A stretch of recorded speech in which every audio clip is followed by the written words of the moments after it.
अस्सलाम वालेकुम class, I hope you are all fine. और जैसे कि आपको आपका सेकेंड टर्म का सिलेबस मिला है तो उसमें आपके 2 चैप्टर्स हैं। तो today we are going to start the first one, the human transport system.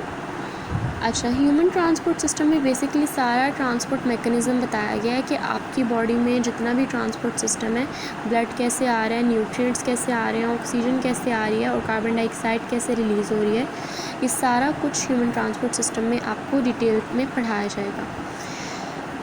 सबसे पहले स्टार्ट करते हैं पैराग्राफ से। If your body is to keep working properly, food, oxygen, water and heat have to be carried from one place to another. अच्छा, अगर आपकी body ठीक तरह से वर्क कर रही है तो ठीक तरह से सब चीज़ों की ट्रांसपोर्ट भी होना ज़रूरी है, लाइक फूड, ऑक्सीजन। आप फूड ले रहे हो, आपकी ऑक्सीजन इनटेक हो रही है, आप वाटर ले रहे हो, ठीक है, वहाँ से भी ऑक्सीजन इनटेक हो रही है, हीट, इन सब चीज़ों की रेगुलेशन, ये सारी चीज़ें ट्रांसपोर्ट में आ जाती हैं और इसी ट्रांसपोर्ट से सारी चीज़ें एक जगह से दूसरी जगह मूव करती हैं। Carbon dioxide and other waste chemicals have to be carried away for the body to be got rid of. अच्छा, गॉट रिड ऑफ का मीन यहाँ पे कि हमने कार्बन डाइऑक्साइड से भी छुटकारा हासिल करना है, उसको बॉडी से रिलीज़ करना है ताकि वो बॉडी को हार्म ना करे। बिकॉज आपने सुना है कि आपको पता होगा ऑक्सीजन हमारी बॉडी के अंदर जाती है और कार्बन डाइऑक्साइड उसी के रिटर्न में बाहर आ रही होती है। तो ये सारी चीज़ें भी ट्रांसपोर्ट मैकेनिज़्म में ही इंक्लूड हैं। Blood carries these things, blood में सारी चीज़ें होती हैं और ब्लड ही इनको लेके जाता है और इन सब चीज़ों को कैरी करता है। It flows to blood vessels carrying the different things around your body. अच्छा जी, ऐसा नहीं है बच्चों कि ये सारी चीज़ें खुद ब खुद आ रही हैं, बल्कि कुछ ब्लड वेजल्स हैं जिसके थ्रू ब्लड जा रहा है और ब्लड के अंदर ये चीज़ें मौजूद हैं, oxygen, carbon dioxide, nutrients and other things, ठीक है। ये सारा वेजल्स का इनक्लोज्ड सिस्टम है जिसके थ्रू ब्लड और सारी चीज़ें बॉडी में रेगुलेट करती हैं। Your blood circulation does the same job as road network with in trucks on it. ये उन्होंने एग्जाम्पल दिया है कि जैसे एक रोड पे ट्रक्स मूव कर रहे होते हैं, ऐसे ही आपकी ब्लड सर्कुलेशन बॉडी में मूव कर रही होती है। लाइक पाथवे है आपका रोड जिस पे ट्रक मूव कर रहे हैं, इसी तरह से यहाँ पे आपका पाथवे होता है वेजल्स के थ्रू जिसके अंदर ब्लड मूव कर रहा होता है। Of course the blood vessels does not move around its own. अब ये ब्लड वेसल्स खुद ब खुद मूव नहीं करती, इसके लिए एक मैकेनिज़्म चाहिए होता है और वही ट्रांसपोर्ट मैकेनिज़्म हम फर्दर इस पर स्टडी करेंगे। That is where the heart comes in. The heart's job is to pump blood through various blood vessels। अच्छा, यहाँ पे इसका मतलब ये है कि ब्लड वेसल्स में खुद ब खुद ब्लड नहीं आ रहा होता। ऑब्वियसली अल्लाह ताला ने एक सिस्टम रखा है, एक ऐसी मशीनरी रखी है हमारी बॉडी में जिसके थ्रू ब्लड वेसल्स में और आर्टरीज और वेन्स में रेगुलेट कर रहा होता है और वो मैकेनिज़्म या फिर मशीनरी है हार्ट, ठीक है। नेक्स्ट हमारे पास है the pulse. The blood and the tubes और vessels which carry it are the transport system of the body. अच्छा, ट्यूब्स और ब्लड वेसल्स ट्रांसपोर्ट सिस्टम में इंक्लूड होती हैं जो कि बॉडी के ट्रांसपोर्ट मैकेनिज़्म में इम्पॉर्टेंट कैरेक्टर या फिर इम्पॉर्टेंट रोल प्ले करती है। You can feel the blood flowing through your body if you find your pulse. अच्छा, पल्स अब क्या चीज़ है?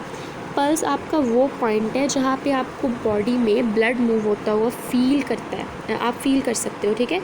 लाइक अगर आपकी रिस्ट है, आप उस पर अपनी first and second finger place करो तो आपको वहाँ पे पल्स रेट फील होगा और ये जो पल्स रेट फील होता है ये आपको ब्लड की वजह से फील होता है। जहाँ जहाँ पे आर्टरी के थ्रू ब्लड फ्लो कर रहा होता है आपको वहाँ पे पल्स मिलती है। The picture on the next page shows where to find the pulse in your wrist. अच्छा, तो ये पिक्चर है नेक्स्ट पेज पे, यहाँ पे उसने आपको पाम ऑफ द हैंड दिखाया है, फर्स्ट फिंगर है, दिस इज़ द थंब, ये पोजीशन ऑफ पल्स है और ये आपकी रिस्ट है।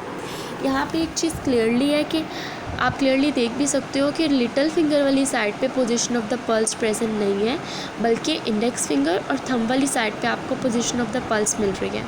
तो ये बात याद रखनी है कि जब भी हमने position of the pulse find करनी है अपने हाथ पे या फिर जिस किसी के भी हाथ में, तो उसकी इंडेक्स फिंगर और थंब वाली साइड पे हम पोजीशन ऑफ द पल्स को फील करेंगे, ठीक है। पल्स को हम वहाँ पे फील करेंगे, हम लिटिल फिंगर वाली साइड पे उसको फील नहीं करेंगे। Regular beating of your pulse is caused by blood spurting through an artery. ये जैसे कि मैंने आपको पहले बताया कि ब्लड आर्टरीज़ के थ्रू हमारी पूरी बॉडी में फ़्लो कर रहा होता है। अब जहाँ जहाँ पे आर्टरी प्रेजेंट होगी वहाँ वहाँ पे ब्लड फ्लो फील होगा आपको, और फील किसके थ्रू होगा? पल्स के थ्रू। जैसे जैसे रेगुलर पल्स बीट करेगी आपको पता चलेगा कि यहाँ पे ब्लड की मूवमेंट हो रही है through an artery. If you are feeling someone else pulse, do not use your thumb as that has a pulse of its own. अच्छा, अगर आप किसी की पल्स फील कर रहे हैं तो आप फर्स्ट फिंगर और सेकंड फिंगर यानी कि इंडेक्स फिंगर और मिडल फिंगर को यूज़ करेंगे और उसकी रिस्ट पे प्लेस करेंगे, ठीक है। ये जो पोजीशन ऑफ द पल्स है यहाँ पे आप अपनी दोनों फिंगर्स प्लेस करेंगे, देन आपको पल्स फील होगी। आप थंब रख के डायरेक्टली उसकी पल्स रेट चेक नहीं कर सकते। There are other pulses in your body besides the one on your wrist. They are felt where an artery passes over a bone. अच्छा, जहाँ जहाँ भी आर्टरी पास कर रही होगी आप वहाँ वहाँ पल्स को फील कर सकती हैं। ये कोई हार्ड एंड फास्ट रूल नहीं है कि आपने सिर्फ रिस्ट पे ही पल्स को फील करना है और कहीं पे आपको पल्स नहीं मिलेगी, ऐसा नहीं है। जहाँ जहाँ पे भी आर्टरी होगी और ब्लड फ्लो होगा वहाँ वहाँ पल्स फील कर सकते हैं। If you place your hand over your heart, you can also feel a regular beat. This is not caused by blood passing through a blood vessel but by the pumping action of the heart. Last paragraph में वो ये कह रहा है कि अगर आप अपने हार्ट पे हैंड प्लेस करते हो या फिर आप ईयर को प्लेस करते हो तो आपको रेगुलर बीट सुनाई देगी, ठीक है। और ये जो बीट होगी ये किसी भी ब्लड वेसल की वजह से या आर्टरी की वजह से नहीं होगी, बल्कि हार्ट के पंपिंग एक्शन की वजह से आपको फील हो रही होगी। हार्ट अब क्यों पंप करता है? आपके हार्ट में एक्चुअली आता है ब्लड। जब वो ब्लड हार्ट कॉन्ट्रैक्ट करता है और वो ब्लड आपकी बॉडी में रेगुलेट कर रहा होता है थ्रू द आर्टरीज़, तो हार्ट में कुछ मूवमेंट्स प्रोड्यूस होती हैं। उन मूवमेंट्स की वजह से आपकी हार्ट में ऐसे साउंड्स प्रोड्यूस होते हैं जिनकी वजह से हमें हार्ट बीट सुनाई देती है। इसी हार्ट बीट को हम हार्ट के पंपिंग एक्शन से डिनोट करते हैं, ठीक है। और ये बात आपने याद रखनी है, कीप इन माइंड कि ये किसी ब्लड वेसल की वजह से हार्ट बीट प्रोड्यूस नहीं होती, बल्कि ये हार्ट के पंपिंग एक्शन की वजह से प्रोड्यूस होती है, ठीक है। आज का आपका लेक्चर इतना ही था। इंशाल्लाह नेक्स्ट लेक्चर में हम द हार्ट टॉपिक स्टार्ट करेंगे और आई होप सो कि आपको समझ आ गई होगी। तो नेक्स्ट फिर हम इंशाल्लाह नेक्स्ट टॉपिक पढ़ेंगे। ओके, अल्लाह हाफ़िज़ बच्चों।